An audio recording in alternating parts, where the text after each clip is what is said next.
አይኖቹ ተይዘዋል፣ ጆሮቹ ተይዘዋል። ከእርሱ ውስጥ የሆነ ነገር የሚገላበጥበት ነገር አለ። ጭንቅላቱ ተይዟል። ነገ ትመሰክራላችሁ፣ ነገ ትመሰክራላችሁ።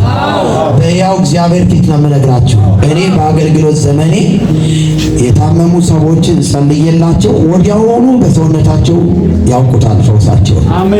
በሕያው እግዚአብሔር ፊት እምነት እንዲገባባችሁ ፈልጋለሁ። እጃችሁን ከፍ አድርጉ። አባት ሆይ በእነዚህ በተነሱ እጆች ላይ ክንድህ ትዘርጋ፣ እጅ ትገለጥ። አሁን መዳሰስ ይሁንላቸው። የትኛውን በሽታ ይቅለጥ።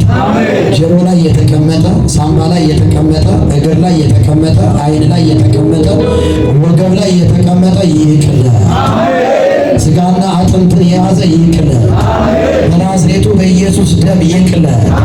የበሽታ ምንጭ ከዚህ ሰዓትና ደቂቃ ጀምሮ ጸጥ አደረጉት። ብዙ ሰዎች እግራቸው ተይዞ መለከታለሁ፣ ፈውስ ሆነ። ብዙ ሰዎች ወገባቸው ተይዞ መለከታለሁ፣ ፈውስ ሆነ። ብዙ ሰዎች ጭንቅላታቸው ተይዞ ያለው ፈውስ ሆነ። በጌታ በኢየሱስ ስም ልጆችን ፈወስኳቸው አለ። ልጆችን ፈወስኳቸው አለ። እግዚአብሔር ፈውስ አድርጓል፣ ፈውስ አድርጓል። ከእርሱ ውስጥ የተቀመጠ ቀለጠ። ጨጓራ ላይ የተቀመጠ ቀለጠ። ክንታሮት ያለባቸው ሰዎችን እመለከታለሁ። በጌታ በኢየሱስ ስም ፈውስ ሆነ። በጌታ በኢየሱስ ስም ፈውስ ሆነ። በጌታ በኢየሱስ ስም ፈውስ ሆነ። በጌታ በኢየሱስ ስም ፈውስ ሆነ።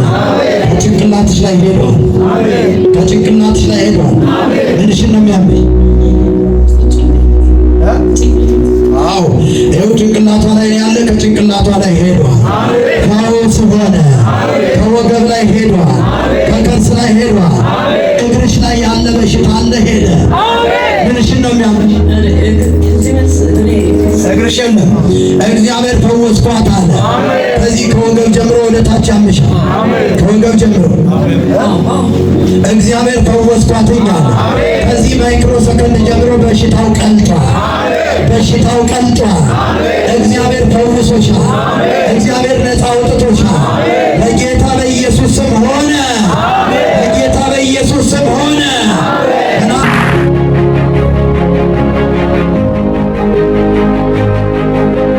ከ65 ኪሎ ወደ 40 ኪሎ ገብቼ ነበር።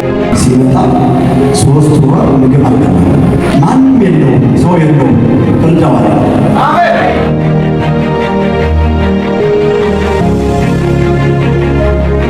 የኤችአይቪ በሽታ ተጨማሪ ያለበት የሳምባ ካንሰር ነፃ ሆነሃል አለኝ።